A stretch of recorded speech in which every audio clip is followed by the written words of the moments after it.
compare and contrast of Coca-Cola versus Pepsi in terms of their sustainability reports, business ethics, and CSR. This is to meet the requirement for strategy in the global environment, Business 6900, and it will be presented today by AC Meeks, Rochelle Walker, and Lou Williams. So throughout this presentation, we will conduct an introduction, discuss Coca-Cola's overview of sustainability report, do the sustainability report overview for Pepsi Company, compare a gap analysis, give them both a sustainability grade, conduct a summary, and then conclude the presentation. Both Pepsi and Coca-Cola are beverage industry powerhouses. They've dominated the industry for well over 50 years, and they have a number of similarities. In this effort, we'll compare and contrast in terms of, like we said, the business ethics, social responsibility, and sustainability. And at the end, we will present a sustainability score for each of the companies, and we'll quickly talk about their integrity and ethics throughout the overview. To level set, business ethics is a principle or the principles that an organization uses to guide their decision making to ensure ethical behavior. Corporate social responsibility is corporations attempt to go above and beyond the legal requirement to protect the well-being of all living things. And then sustainability is actions that the business does to protect the environment and to ensure that no harm is brought to the environment. Okay, so a summary of Coca-Cola's sustainability report. In agriculture, the one thing about Coke is that they don't directly source with farmers. They are sustainably sourced. That means that their suppliers source with farmers. Then you have their water. They did reduce their bottle sizes to try to cut that gap in the water, so that you can help, so they can help with, with the water scarcity.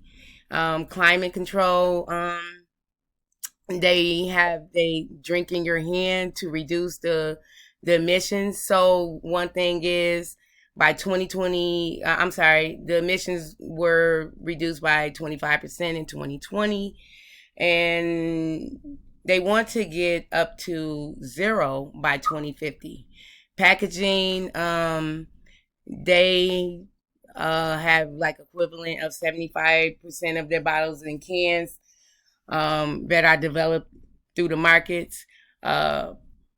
Products, their sugars, not so good here in North America, a little bit better in Australia, where they hit 11.2%, whereas here they only hit the 5.2%. So that's kind of something to think about. And then the people, the reorganization to reduce positions globally, that can be like an offset for anybody when you start taking away jobs. But at a standpoint, when it comes to a business, they are going to be more profitable.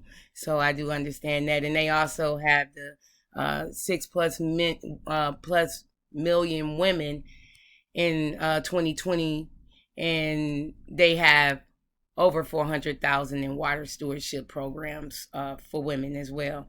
So that's a plus for them. So their ethics statements is to promote culture and integrity by making ethical decisions. So that's it for When we look at PepsiCo sustainability, similar to Coke, they focus on agriculture, water, packaging, product, climate, and people. In terms of agriculture, they have an ambition by 2030 to spread regenerative farming practices across 7 million acres. Looking at packaging, they are attempting to design their packages to be 100% recyclable, compostable, and biodegradable. They also want to reduce sugars by 67%. Saturated fats reduced as well. And probably most impressively is looking at their people sustainability objectives, which include human rights, diversity, and prosperity. They want to ensure that they are maintaining human rights in the countries and in the communities that they are servicing as well as producing.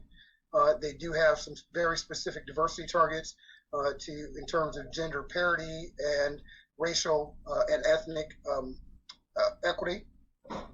And they are looking to make the communities that they work in more prosperous. In terms of ethics, their code of ethics is respect, trust, fairness, honesty, and people. During this gap analysis, I focused on the environment, employee, community, and legal for Coca-Cola and Pepsi to identify their current state compared to their desired state and to identify shortcomings for them to achieve their business goals. Environment for Coca-Cola, their goal is to be 100% recyclable packaging globally by 2025.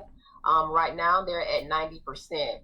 For Pepsi, their goal was to be 100% recyclable or biodegradable by 2025, and currently they're at 87%. So the action plan for both of them to achieve their goals is to kind of improve their operations and avoid using single-use packaging materials. For employees, Coca-Cola's goal is to have 50% women leaders in 2030 globally. Currently, they're at 42%. For Pepsi, their goal is to have 50% gender diversity by 2025, and they're currently at 41%. Both of them had goals to diversify race and ethnicity for their workforce. Coca-Cola wanted to align theirs in the U.S. based off of the census data, and for Pepsi, they wanted to do 10% increase in Black management positions by 2025. And this will be accomplished by doing HBCUs recruitment and internships, meaning historically Black colleges and universities, developing training tools and mentorship programs. For community, Coca-Cola's goal is to have $500 million allocated to spend with Black-owned business by 2025. And currently they are not nowhere near that mark. So in order for them to achieve it, community engagement, implement diversity committee, and conduct training. For Pepsi, they want to invest $100 million into women empowerment, and currently they are at $64.7 million. For legal, both Coca-Cola and Pepsi had desired states, but Coca-Cola desired state was more measurable. They wanted to be at 98% and 95%, and they're currently at 90% and 87%. Now I'll be followed by the sustainability grade. To close this out in terms of wrap-up summary, there was a comparison between both, and both were graded. When we look at recyclables, they were pretty even in nature.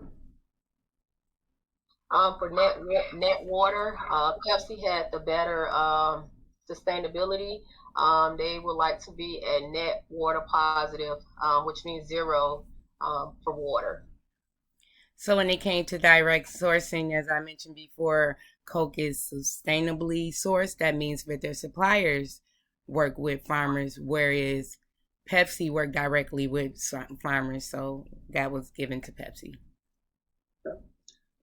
Packaging and product, Coke came in with a higher score based on the research. For net GHG emissions, Coca-Cola also got the win on that one for their 0% goal. And for human rights, so they both, so we gave that to Coke because of their direct commitment to ethics and gender, like employment and representation. Yep. And finally, when we look at diversity, both companies are pretty much neck and neck in terms of their attempt to uplift underserved communities and increase diversity. This has been brought to you today by our group, and if you're interested in references, they are available on the last page in the presentation. Thank you for your time. Thank you.